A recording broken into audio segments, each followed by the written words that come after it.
You're watching Politics HQ, and of course today we are discussing matters arising concerning the People's Democratic Party's National Executive Council's meeting to hold sometime in April. Well, still to extend the conversation, I'm joined right now by Jide, Public Affairs Analyst, who joins in from Abuja. Thank you so much for your time. My pleasure, Dapo. All right, now let's talk about opposition parties generally. Let's stick with the prominent ones in Nigeria. We have the People's Democratic Party, we have the Labour Party. One thing that seems synonymous with both parties currently is internal crisis.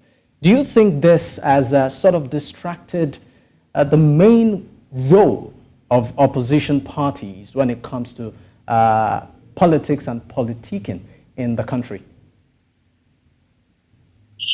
Yes, it has, but we should know that it's not only the opposition party that has been in crisis. Even the ruling party has its own fair share of crisis after the electoral victory of 2023. Recall that Senator Adamu Abdullahi and Senator Yola Omishore led the party to victory last year, but no sooner had they won that election than the crisis engulfed the All Progressive Congress. And today, the two of them has been asked to step aside. They have resigned their position, and their position has been filled by different personalities. You have Abdullahi Ganduje from Kano, taking over from Adamu Abdullahi, and then you have Senator Bashiru Ajibola taking over from Yola Omishore, both of them from Osun State. So it's not only the opposition party, but you see, politicking cannot but have issue with disagreement, disputes, and conflict resolution. So it's safe to say that it's inherent in every political system to undergo some form of hoopla, as it were.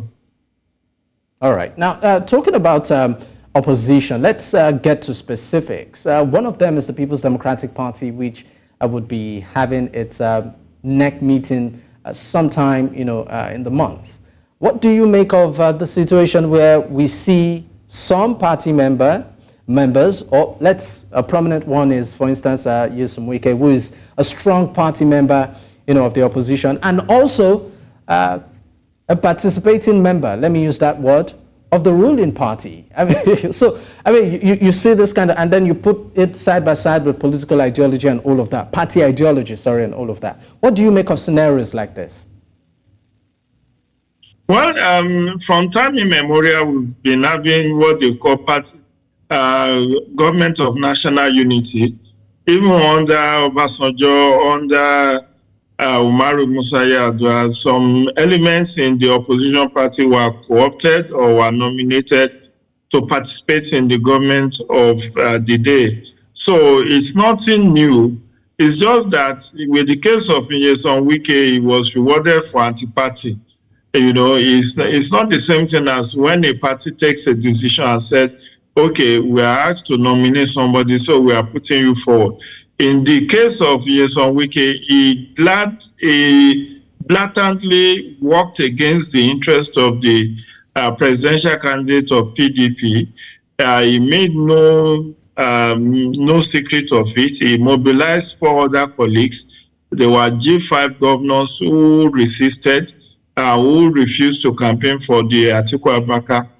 And they had their reward, and that is what landed Nyesom Wike as the FCT Minister today, substantive FCT Minister, if you want to call it that. But, it's in the nature and character of politics that the only thing that is permanent in politics is interest. It's a game where there is no permanent friendship or enmity. And it's a game that only interest is permanent. And when you look at the fact that political parties are just mere platform to contest election, they lose their values after elections. People hardly pay attention to party administration once there is no election in sight. So people like Wike will always get their reward for anti-party, as it were. But It's quite unfortunate because what I see across the party device is lack of internal party democracy. I will still stay with the People's Democratic Party and the, of course, a forthcoming National Executive Council meeting. As of today, there's still a lot of rancor and internal crisis. I mean, there's a court ruling preventing the former chairman of the party, Secondus, from attending the meeting and even other party activities. And we know that right now the party is sort of polarized. You have the Wike faction and you also have the Atiku, faction. I would just like you to elaborate on how you think this would rub off on the NEC meeting. Do you think at the end of the day the party would be able to come together, unite, and find a lasting solution to its problems? I wish so. They've had committees upon committees and reports upon reports. I recall that after they lost out in 2015 presidential election, they set up a Senator Ikweremadu committee to look into the immediate and remote causes of why they lost. That report is still largely unimplemented. I don't know whether they set up a similar committee to look at why they lost in 2023.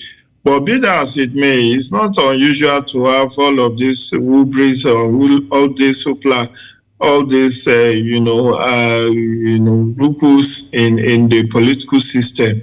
Whether you are talking of main opposition political party or even in other opposition or ruling party, look at what's happening in Labour Party. Look at what's happening in other fringe parties or parties that are not as prominent as PDP.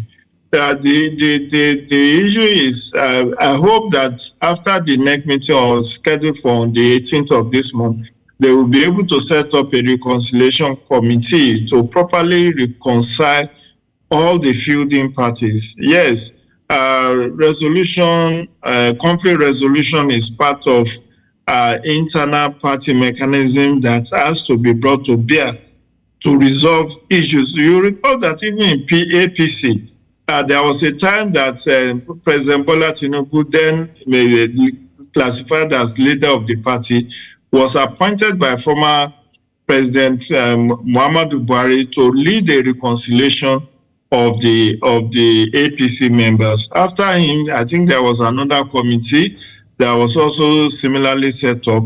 So it's not unusual to have reconciliation committees set up. But let's just hope that they will be able to pull off this next meeting of next week, and that the resolution that is arrived at the next meeting will be abided by all the parties and all the caucuses within the party system. And thereafter, they will be able to reconcile themselves and form a formidable opposition, because they have two governorship elections pending later this year, the Edo and the Ondo governorship election. And if they want to stand a fair chance of winning, they have to go into those elections as a united force. How would you describe the current acting leadership of Umar Damagum, the current acting chairman of the party? Would you say his leadership has further deepened the crisis within the party, or has sort of unified the party to some extent? Well, when you are in acting capacity, you can't do much because you didn't actually contest for that position. And Ambassador Damagum just has that position foisted on him in acting capacity. They should have had this convention that will have replaced all the people who have either resigned or have died or anything of sort. But unfortunately, they've allowed this thing to drag for too long. But I'm not in the position to judge Damagum whether he has done well or he hasn't done well. We have had allegations upon allegations. Remember, they said Dr. Ayu, collected bribe. There was all manner of allegations which led to his exit. Then now there are 60 lawmakers that are accusing Damagum of being a mole for APC. So we don't know what to believe, but it's the party members that are in a position to actually determine how fair, how well he has fared in that position in acting capacity. One issue that a lot of scholars have raised is concerning political ideology, particularly as it affects parties. Do you think, or are you of the opinion that Nigerian political parties still run on ideologies, clear ideologies?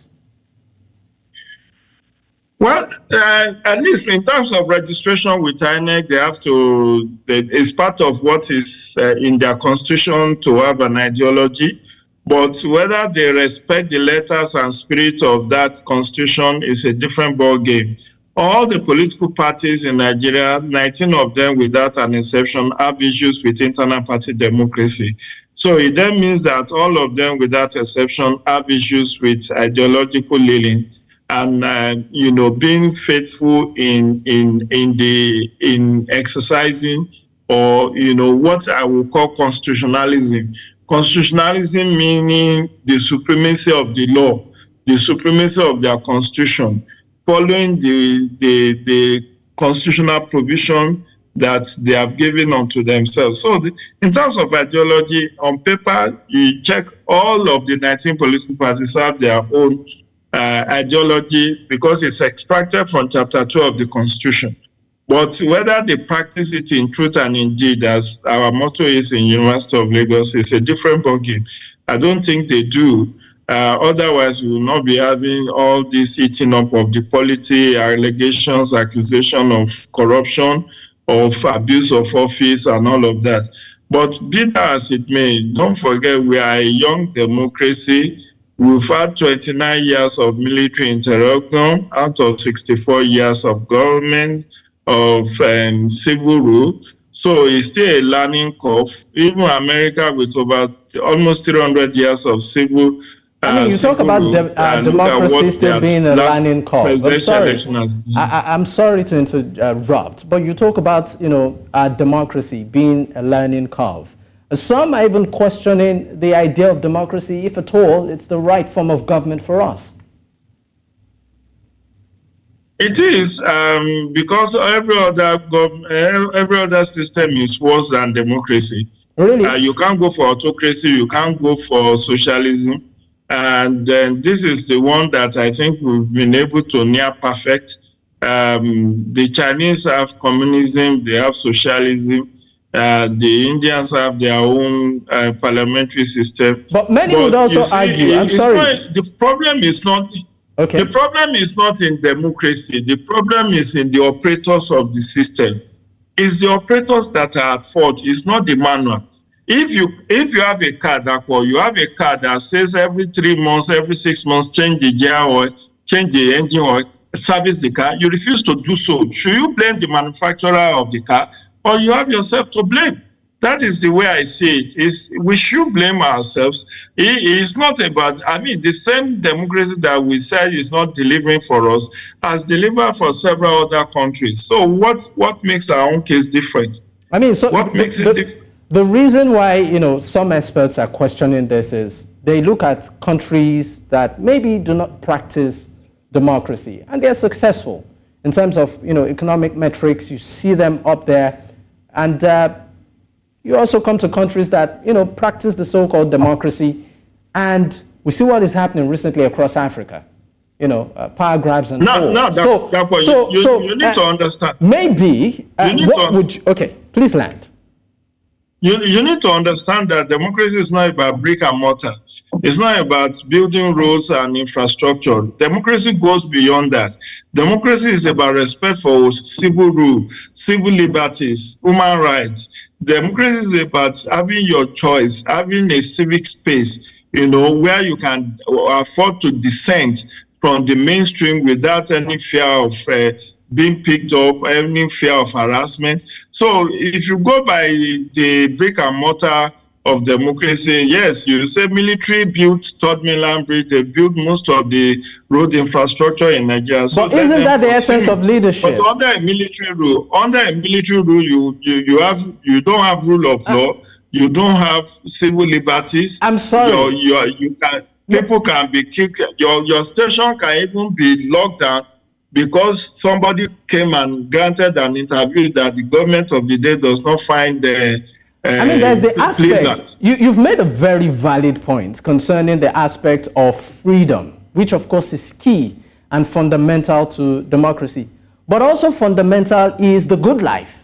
I mean, Americans talk about the American dream. In the case of Nigeria, I think the cliche, what you often hear is people say, pray that Nigeria does not happen to you. You know, if you go to the street palace and all of that. And so people are beginning to ask. You talked about the style at which we practice democracy. You said maybe we are not following the manual. What is the ideal style? The ideal style is there in the text. You can read it up. You do a Google search. What are the democratic ideals? What are the checklists for them? Okay, I think we lost connection there with, of course, Jide Ojo.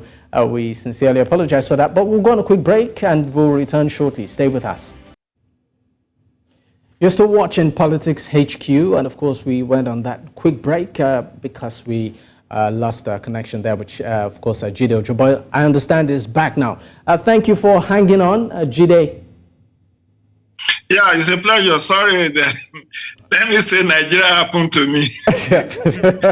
But you were trying to, of course, land on your point there, talking about the ideal democracy. You said we should check Google. I mean, most people will tell you it's government of the people, by the people, for the people, right? It goes beyond that. It's not about government. That's the layman Abraham Lincoln definition of democracy. The ideal democracy is about where you have independent institutions of government, from independent judiciary, independent media.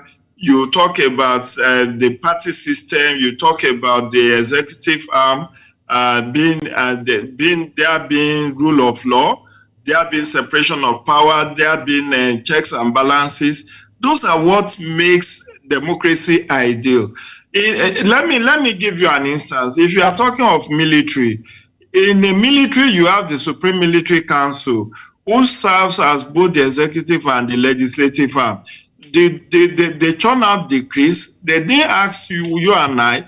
There was no public hearing as to whether we want that decree or not. We just have to swallow their bitter pill. I started my media practice in 1990 under the military rule. Jide, I apologize, but we need to go. That the military brought to bear in terms of media practice in Nigeria. All right. So we cannot even glamorize any form of autocracy. We are not. All right, Jide, I'm sorry, but we need to go. Thank you so much for your time on the program.